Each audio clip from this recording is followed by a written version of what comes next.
Parent Entrepreneur Power, conversation number 220. Parent Entrepreneur Power. Wait, what? Entrepreneur Power! This is the podcast for parents juggling the tough choices required for success in business while putting family first. Hi, I'm Mary Catherine Johnson, and I share the ups and downs and dirty truths of profits and potty training while chatting with successful parent entrepreneurs from all walks of life. Are you powered up?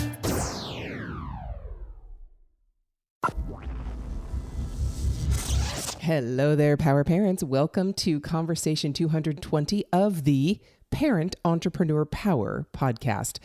I am so thankful that you are here with me and following me on this journey and hopefully taking this journey with me in your own way, in your own footsteps, on your own path, with your own roadmap, whatever that might be. But I really do appreciate the fact that you're here and listening and taking part, hopefully, in this journey with me. And of course, enjoying it, as I always end the shows with. But today is my final day in this series, the Power Parents in Business series. And we started off, let me just recap really quickly, how to discover as quickly as you can what you offer and sell.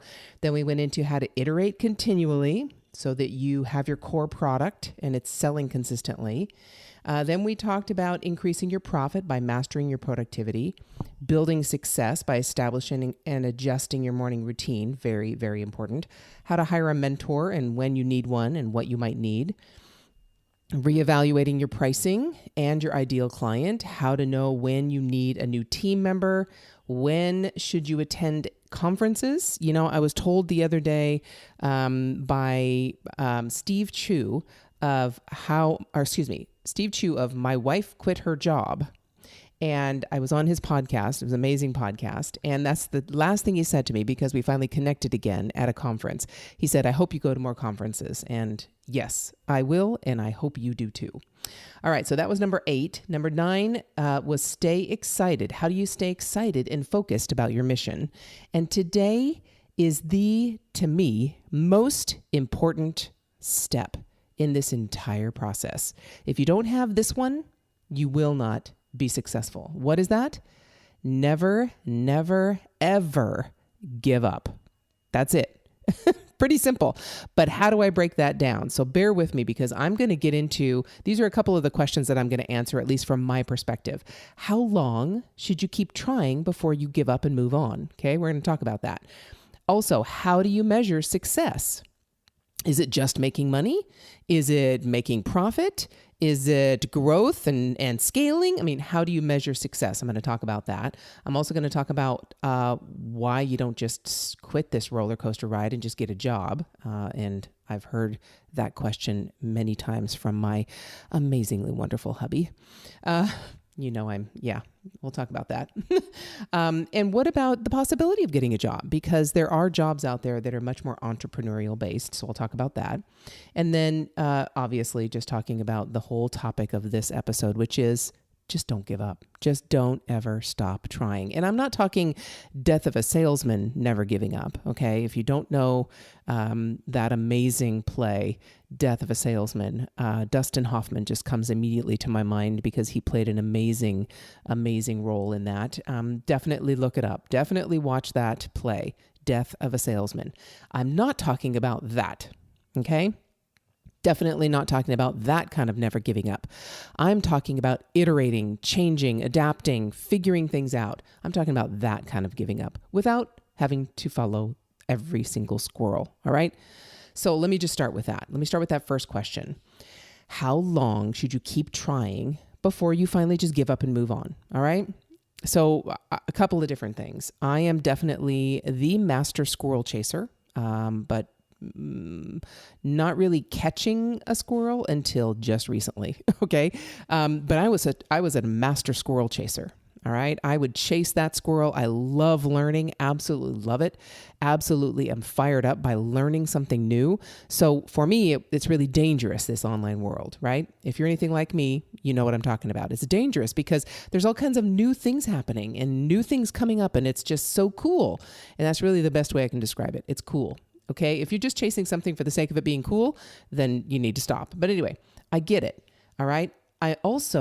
One of the reasons I'm such a good squirrel chaser is because I'm always second guessing myself. So when I'm second guessing myself, I'm thinking, well, gosh, what I'm doing might not be quite working either as quickly as I want or as well as I want or whatever that might be. So maybe this thing over here is going to work better. Maybe I should go do that instead.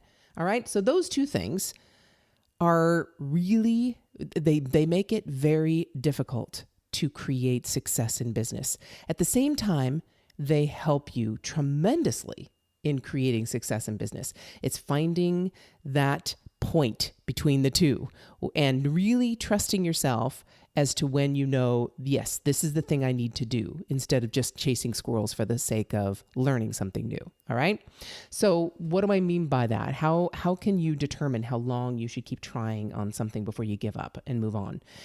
Well, one of the first questions I would ask you is, are you doing the exact same thing day in and day out, or are you adapting and iterating? All right. So let's go back in time for me. Okay.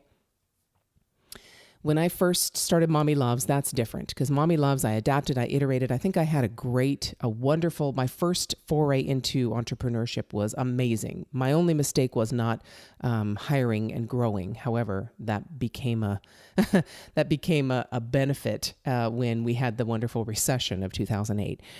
But still, I did everything myself. So that made it very difficult. But the structure and the fact that the way I approached it was perfect. It was successful. It was amazing.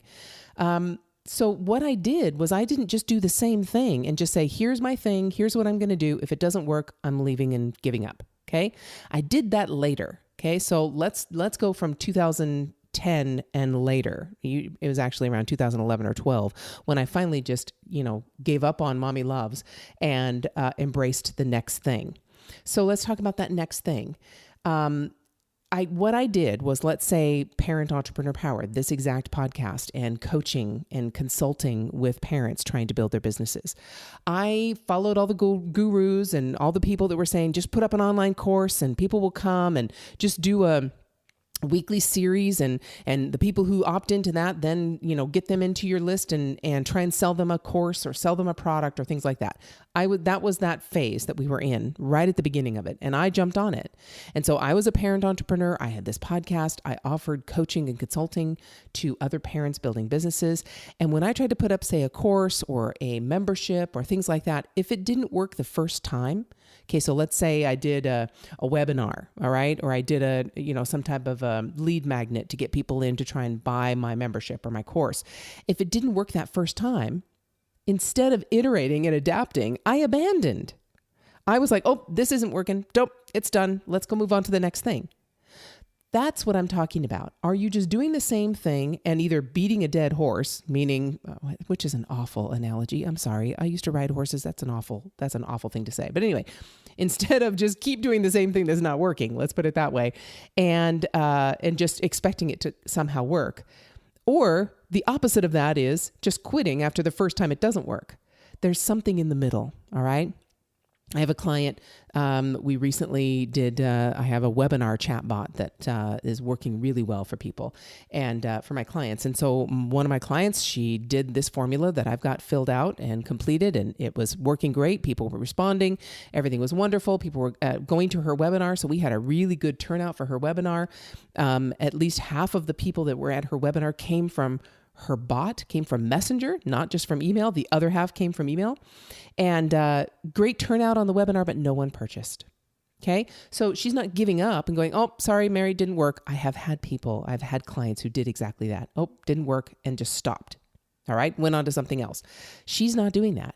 She's going, oh, that didn't work. But you know what? I surveyed my audience and I found out they didn't have any money. So those are the people I don't want to market to those people. I want to change who I market to. Obviously, I need to find people not only with this pain, but also who have money to pay for my result, for my solution to that pain. Now, the same thing. We're doing it again. Everything's working beautifully. She has sales, right? That's what I mean. There's a happy medium between just continuing to do the exact same thing and just hoping it's going to work, or giving up completely. All right. So there is a key when you talk about how long you should keep trying.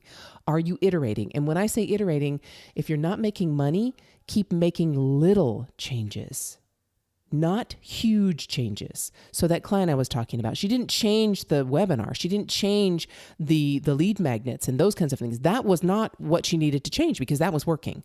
She needed to change the audience that she was targeting and make sure it had money. And she'll probably change a little bit about her offer in order to speak specifically to that audience. Little changes, not the entire webinar, right? She's not doing that.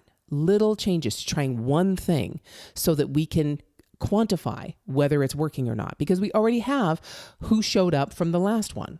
We have show up rates, or we have actual opt-in rates, open rates, click-through rates, and then actually attendance. Okay, so we have those things to measure it by. We're not going to change all those things that were great. We're just going to change a few little things that weren't, that didn't work, not huge, right? So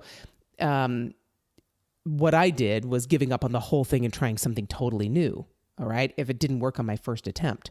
But what I think I know now, and especially now that I have messenger funnels, I will change one little thing until I continue to make sure it works. All right. So that's my answer to how long should you keep trying? If you're doing the same thing over and over again and you're expecting it to be different and it's not, you need to do something different, not give up. If you're doing something different and it still isn't working and you try to tweak another little thing and it still isn't working, I know if you keep tweaking it and you know that this audience, you know the audience you're trying to bring a solution to, you know they have this pain, you've surveyed them, you know your solution works, you have proof, right? You've already talked to people and had them use your solution and it worked for them. If those two things are true, and the third thing is they can afford it, then don't give up. Keep changing little things until you hit it, until you find enough people who need what you have and they buy it, okay? That's what I'm talking about. So in answer to the question of how long should you keep trying, forever. you keep tweaking, and I'm obviously not meaning forever. I'm meaning that's up to you as to how long your budget can allow you to do that. But I wouldn't give up on it if you have those three key points. The audience that has a pain, you have the solution, you've proven that you have the solution, and they can afford it. Okay? All right. So covered that. How long should you keep trying? Number 2. How do you measure success? All right. So going back to that analogy of parent entrepreneur power and consulting with parents in business. So one of the things I did was put myself out there and I tried, like I said, memberships and online courses and all those things, and they didn't work. They might have worked a little bit, 1 or 2 people that might have needed that. But it wasn't enough to sustain a full business. So in terms of mentoring and having people hire me to consult with them on how to start a business from my perspective and being a parent, first time I actually someone hired me to do that, it was like, yay, I made money. Yay, I have a proof. Somebody actually needs what I have and I have the solution and I can provide it. That was fantastic. Now you have to ask yourself, how do you do that more? How do you get more of those people, right? And then you have to ask yourself, and then once you get more of those people, how do you get to the next level, right? So what I mean by next level is about a team underneath me to do part of this process that I can take away from me so that I can get a little higher level and continue growing the business. And then the next question is, now, how do you scale? Okay? So all those things are parts of success. The first one is obviously making money at what you do. But it's not enough if you just stay there. And lots of us stay there. I stayed there for a long time, just making money, enough money. That's it. I stayed there for a long time because there were a lot of fears involved in that. And I had a lot of crap baggage that I carried with me from Mommy Loves and the failure of Mommy Loves. I get that. I get it. But you measure success incrementally. It's not just a one-time thing. Once you start making money, that's a success. Then you make more of it and get more clients. That's a success. Then you go to the next level, higher up and have a team. That's a success. Then you scale that. That's a success. All the way through, those are all different measures of success. It's not just the first client. You have to keep repeating it. Okay. If you're doing that and you're growing and you're moving forward, then again, don't give up. Keep going. Keep going. It's great. I think I mentioned this before. Alex Charfin, he has a great saying that success creates deficits. So once we create success and we make money in our business, now we have to fulfill that service. I know I talked about this last time. So look at the deficit you have, and you have to then adapt to that deficit and get to the next level of success. But you don't give up. You don't just be complacent unless that's what you want. I used to tell myself, oh, this is fine. I only want to make this amount of money because I want to keep it small. I want to keep it small purposely because my kids are in school. I said that, and I probably said that on this podcast, and it was true at the time, but it was really BS because it was just my fears. It truly was. I cop to that now, but it was. So if that's what you're saying and that's where you are right now, cool. That's fine. Just don't give up. Just adapt and look at yourself a little differently maybe next year, because you might be in a little different place and you might be going, hell no. Why am I saying this to myself? It is not. I'm not doing anyone any service by staying teeny. So forget that. All right. When you're ready to say that to yourself, you will say it. And hopefully you will still have a business to be able to grow. All right. So how long should you keep trying? We covered that. How do you measure success? We covered that. Oh, this one's a hard one. I got to tell you. I can't tell you how many times I have heard from my wonderful, beautiful, amazing husband, why don't you just go get a job? All right. I've heard that many, many, many times. And it's usually when I reach a particular point of debt. Once I reach about $5,000 in debt, he starts panicking. All right. It's very difficult for him. Okay. I get it. I understand completely. And it comes from, again, our experience with Mommy Loves, because I was like $40,000. So he sees, oh my gosh, 5,000, that's it. It's going to be tomorrow and it's going to be 40 again, right? That's just the way it is. I talk him off of that ledge. I come back and go, excuse me, there's no business that has absolutely no debt. I mean, yes, we can look at debt in very different ways and how not profit. Okay, these are different kinds of terms, but I'm talking about if I've spent, I haven't been able to pay for certain extra things in my business with the actual business checking. I've had to put it on a credit card and then pay it again with the next round of client retainer amounts. Sometimes that has happened. It always goes back down to zero. Don't worry. I don't carry debt for years anymore, ever, ever, ever again. All right. But I get it. And that's a valid question for some of our significant others, because they have a lot more fear than we do, or at least they carry that fear differently than we do. Okay. We have the fear. I can't tell you that I look at, my credit card and see $5,000 on it and I don't feel fear. I do, because that Mommy Love situation is in me too. So, but the difference is a very big difference. I know I will never be there again, because I don't wear my business success or failure as my identity anymore. I never will. My ego is not so tied to my business that if it is successful or it fails, that means I personally am a success or a failure. I have given up on that. And I really encourage you to do the same. Yes, I want success. Yes, it makes me feel good when my business is successful. It makes me feel very good when I make money, when I help change people's lives, when I make my clients' lives better, when I help them sell more. That just makes me really, really happy. It makes me very frustrated and upset when that doesn't happen. Okay? I get it. There's one client that I still don't know how many sales they got at the other end, which makes me very frustrated, because unfortunately there was a middleman in the middle. Okay. So it was an agency that hired me. I did the job. Everything was great. I was passing leads, and now they're saying, well, we're not going to do this channel anymore, which is totally cool. But every time I ask, okay, out of those leads, how many sales? Because this was a very high ticket item. We're talking tens of thousands of dollars for each sale. So I really want to know how many sales there were, and I haven't been able to get that answer, and that really sticks in my craw. Let me tell you, I really don't like that, but it's not my gig, so I can't say anything about it. But I know I will never wear my ego, my business as my ego again. My husband doesn't know that because he's not in my head.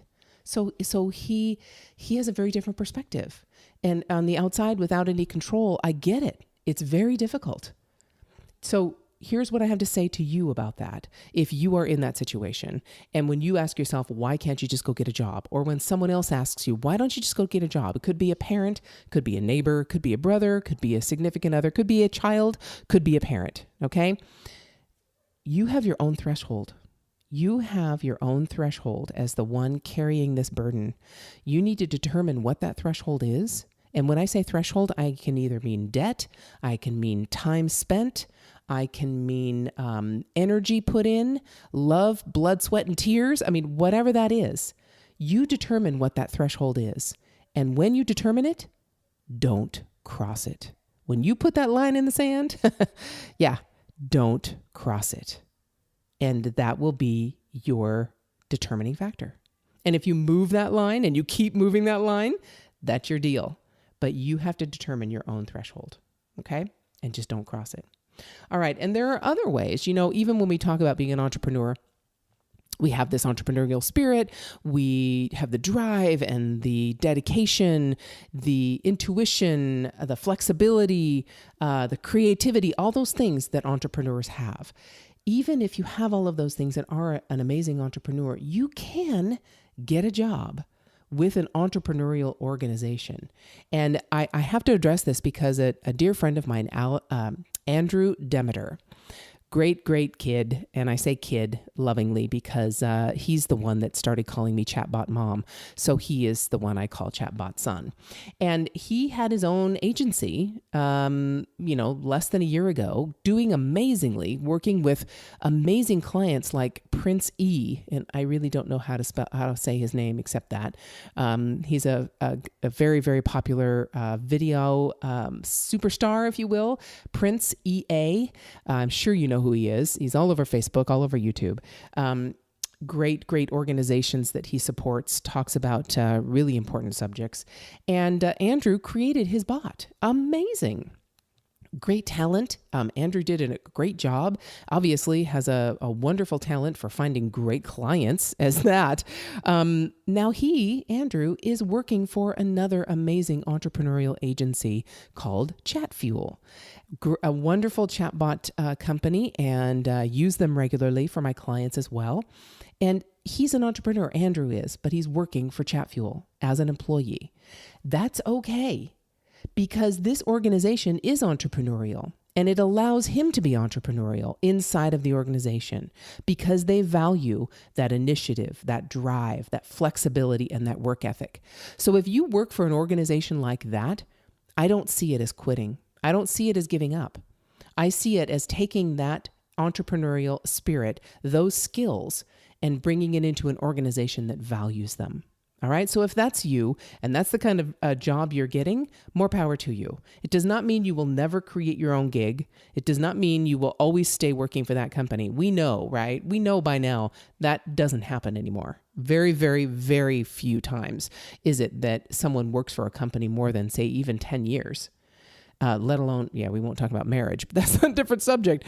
But very few people stay working at a particular company for 10 years or more. So I don't think that means you will never, ever have your own gig. But as long as you can have that entrepreneurial spirit inside that company, go for it.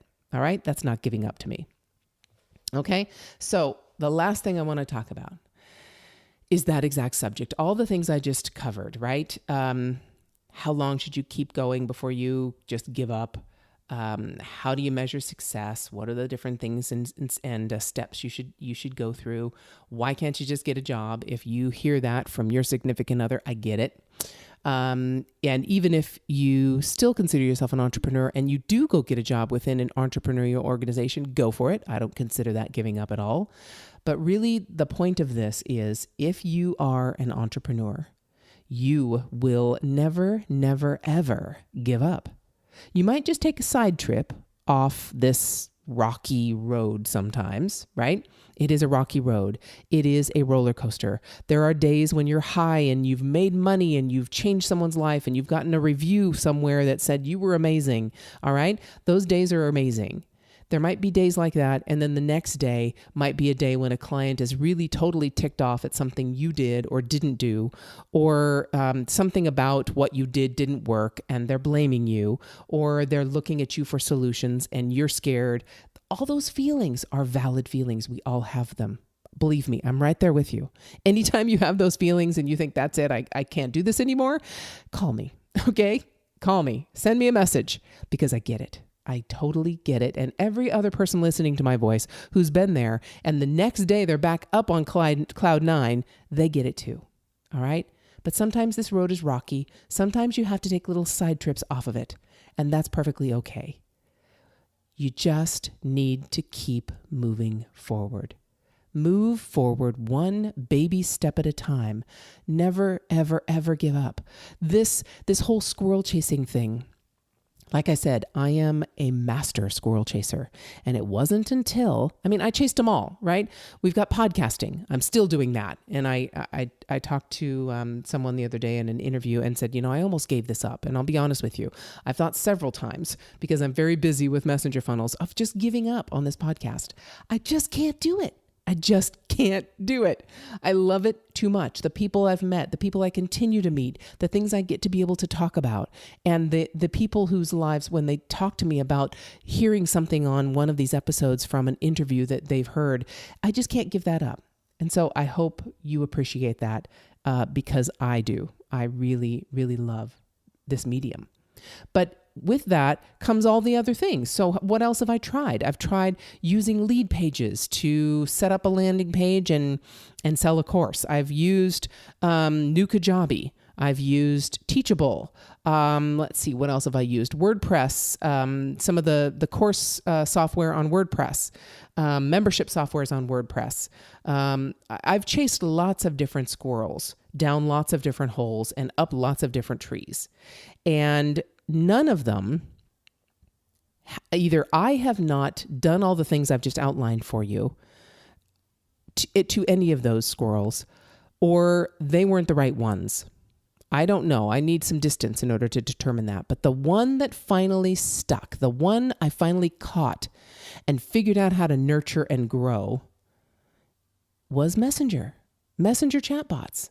I've finally been able to find that one thing. And it has been definitely a roller coaster. It has definitely been a rocket ship, and I would not trade it for anything. And everything I've done has led me to be able to appreciate what I can do with Messenger and how it all works. It just speaks my language, and I love it so much. And if I had given up anywhere along the last, well, I won't say 15 years, because Mommy Love was successful. So since about 2012. So if I would have given up over the last 6 years, anytime, I would not be talking to you right now. I would have stopped the podcast. I would have gotten a job somewhere just to be able to make ends meet. That's what would have happened. But I didn't give up over the last 6 years, and longer than that through the 2008 recession. If I would have given up anywhere along there, I would not be able to love what I'm doing now with messenger bots and messenger funnels. Please do not ever, ever give up. Keep moving forward. Keep taking baby steps. And I know you will create exactly what you need to create. All right. I hope this series has been helpful. I certainly hope that you have gotten value out of some of the lessons that I've shared with you over these last 10 episodes for this Power Parents in Business series. And I hope that the future is just as bright for you as it is for all of us. Because next week, I'm going to bring you an interview with my son, with Riley Johnson.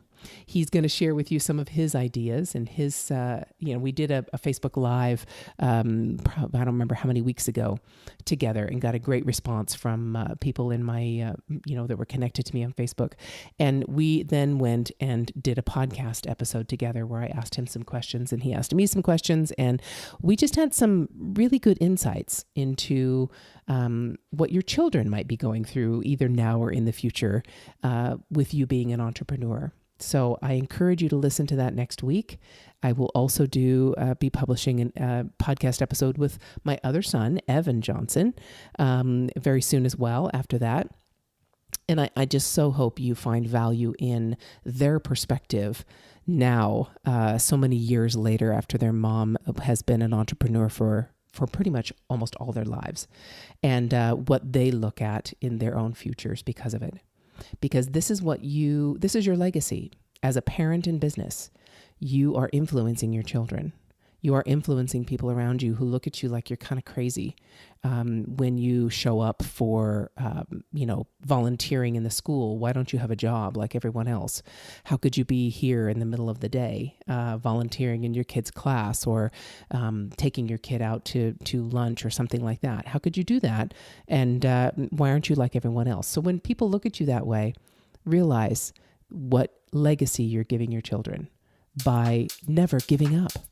Never, ever, ever giving up.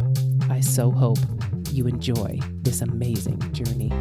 To get powered up for your day, just go to parentepower.com and listen to the over 200 episodes we have so far with amazing entrepreneurs just like you. It might just help you feel like a grown-up again.